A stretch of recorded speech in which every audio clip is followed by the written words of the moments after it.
Hey guys, Joseph here. Now this video, it's actually going to be a little bit, it's kind of going to be like the same as the a prior video I made like a couple days ago.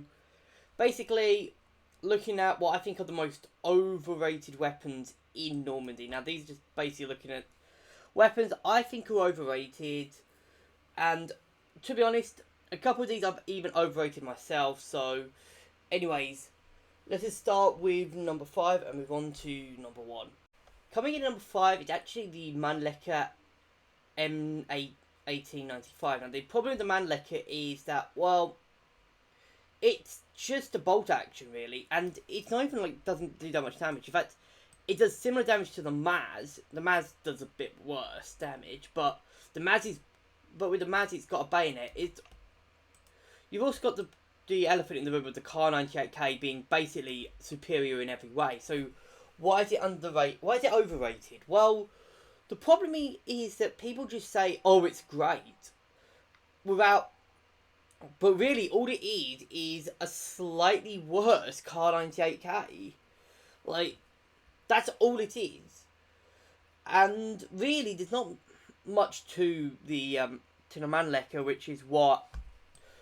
which makes it worth it. Now, you could also throw in the Maz, and to be honest, yeah, the Maz is slightly overrated, but the problem with the Maz, the difference with the Maz is that the Maz actually has, it's got, it's decent in close range. It's got decent close range stats. And it has the bayonet as well. Which the Kar 98K does also have the bayonet, but the Kar 98K actually, has, not as good as a fire rate in close quarters, in my opinion, as the Maz. Whereas the Mannlicher, it's more of a longer range rifle than the Maz, which, I mean, yeah, but that also, for the Kar 98K. So the reason it's overrated is that why wouldn't you use the Kar 98K? And people say, oh, it's a great weapon when it really isn't. Anyway, let's move on to number 4. Coming in at number 4 is a weapon that everyone knows I hate, the FNAV. Now, if you don't know, FNAV love is, well, it's split between two people. FNAV fanatics and everyone else. Now, I'm not going to say which side is right or wrong, and I'm going to say that I'm in definitely the other side when it comes to FNAV fanatics. I personally think this is one of the worst SMGs in the game. But the problem is that people will say, oh, it's great when you upgrade it. Do you know what's also great when you fully upgrade it? The MP40, the MP35, the Beretta M1918, the the MP35 here. I think I called that the MP35, the MP34, the ZK, the Beretta, the MKB. So basically, everything is better fully upgraded. And when you compare the FNAV unupgraded to something that is unupgraded, it comes incredibly short. I mean, this thing just doesn't do too much damage. Like, it fires marshmallows at the enemy. It literally feels like you're firing marshmallows at the enemy. It has a really appalling rate of fire. People say it's good at mid to long range, but so is the MP40. And the MP40 at least has a decent fire rate. And, has some decent damage to go with it. The MP35 as well has some decent damage as well, and could do decent. And apparently, apparently this thing is, look at this. I mean, look at the fire rate of this thing versus the fire rate on this thing. Like, it's not even close. It really shows the fire rates on this thing. Now, sometimes the slower fire rate is better. Like, for example, with me with the M1A1 Thompson over the M1 Thompson, but there's a difference between having a good fire rate and a very good fire rate versus having a bad fire rate and a good fire rate, if you know what I mean. The fire rate of this thing just kills it, and it's just so slow. Also, come on. It's Axis Normandy. There's so many SMGs in Axis Normandy in all sections of the campaign. Do you really want to be using the FNAV over something like the MP40, the MP35, the Beretta, the MP43-1, Anyways, let's move on to number 3. Coming in at number 3 is the Ross rifle. Now, the problem with the Ross rifle is this is basically like it's the exact same as the Mannlicher, only one problem. People overhype this weapon to high hell. I've heard people say this is a top 5 weapon in Normandy. How? That's what I want to know. I've heard people say, oh, this weapon's top 5. And I just got to ask, have we been using the same weapon?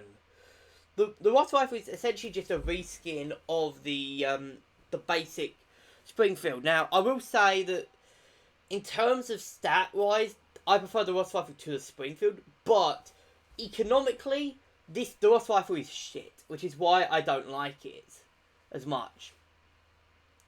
It's basically just a Springfield type, but it's got a better scope. So that's about it, and you have to pay for this. Paying extra for a better sight, not really that good. Now, if you compare this to, say, the Lee Enfield, for example, yes, you're paying a silver order. However, you're getting an additional, you're getting a faster fire rate, and you're getting 5 additional rounds in, 5 additional rounds. So, you're basically firing off more rounds, and, well, there's a lot more to like about the SMLE, basically. It's more of a unique, it's more justifiable to get this for, for a silver order than the Ross rifle for a silver order, which is why it's getting the number 3 spot. Anyways, let's move on to number 2. Coming in at number 2 is the M301 Grease Gun. Now, people say the M301 Grease Gun is very good, and to be honest, if you compare to what the Allies get at this stage with the M3 Grease Gun, it's comparable. It's better than the M3. However, people say it's better that it's better than the Sten and the Lancaster. I've heard people say that the Grease Gun will keep you going until the M1A1 Thompson. And to those people, again, have you used the Sten and the Lancaster over this? This thing sucks as an SMG. It is an awful SMG.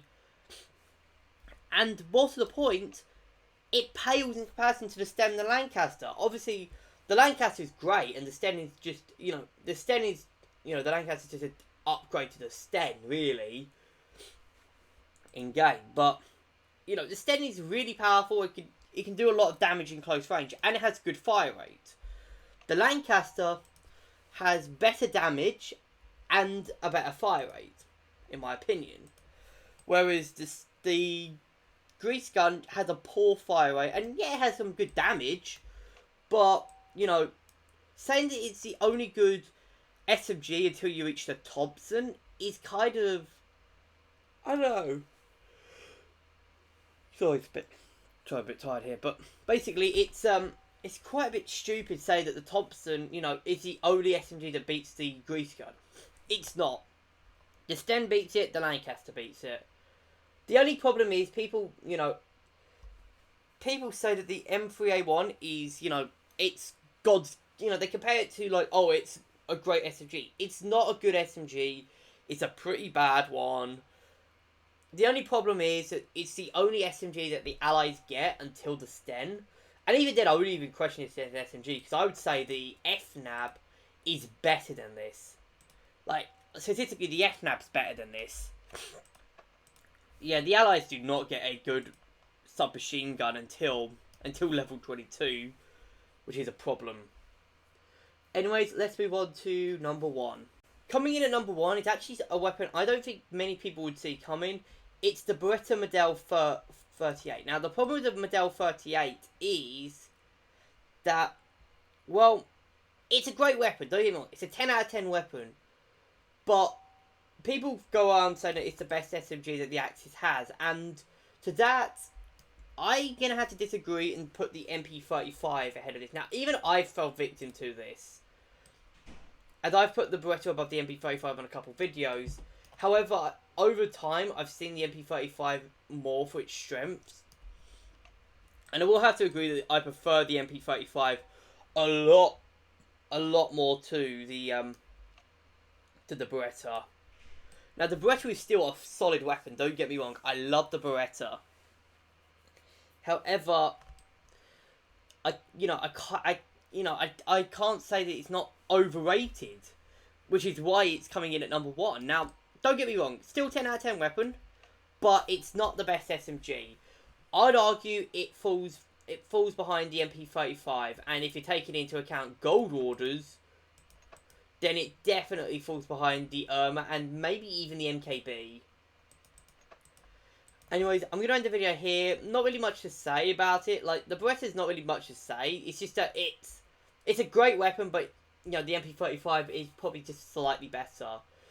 Anyways, I'm going to end the video here. Hope you guys have enjoyed. Leave your thoughts in the comments, and I'll see you guys in the next video.